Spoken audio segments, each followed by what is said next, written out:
അന്ന് നമ്മൾ എല്ലാരും കൂടി ഒരു രുദ്രനെ അടിച്ചിട്ടത്, എന്നിട്ടും നമ്മൾ കൊറേ പണിപ്പെട്ടു. അനു വളരെ ഈസി ആയിട്ടല്ലേ രുദ്രനെ അടിച്ചത്. അടികൊണ്ട് വീണ രുദ്രനെ അവന്മാരെടുത്തോണ്ട് പോയി. ഞാനോടി രക്ഷപ്പെട്ടു. നിനക്ക് ഇങ്ങനെയൊക്കെ ചെയ്യാൻ എങ്ങനെ കഴിഞ്ഞു? അറിയില്ല.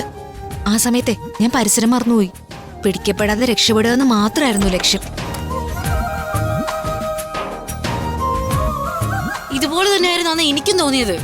ഓ, നീ വെളിച്ചപ്പാടായ കഥയല്ലേ, അതിനി പറയണ്ട മേഘേ. അല്ല, നിങ്ങളെല്ലാരും ഇപ്പൊ ഒന്നായോ?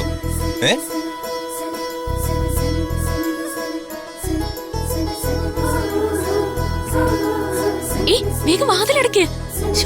കാര്യം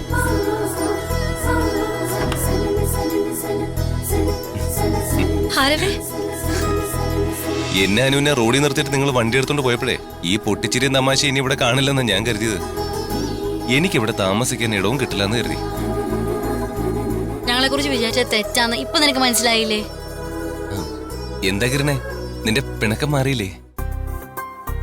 ഒന്ന് ക്ഷമിച്ചേക്ക് കിരണേ. ശരി, ഇത്തവണത്തേക്ക് ക്ഷമിച്ചിരിക്കുന്നു.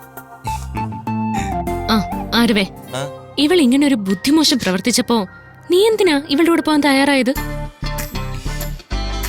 പോലീസിന്റെയും രുദ്രന്റെയും നോട്ടപ്പുള്ളിയായി നീ ഇവക്കൊപ്പം തനിച്ചു പോകാൻ തയ്യാറാവരുതായിരുന്നു.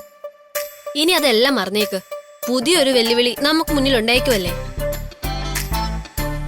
പുതിയ വെല്ലുവിളിയോ? അതെന്താ? ആരതിയാ പുതിയ വെല്ലുവിളി? ഈ ആരതി എന്ന് പറയുന്ന ആള് അനന്യ ഭാസ്കർ എന്ന ഞാനാണെന്ന് ACPക്ക് മനസ്സിലായി. ഇനി ആ നമ്പർ കൊണ്ട് ACPയെ തെറ്റിദ്ധരിപ്പിക്കാൻ പറ്റില്ല.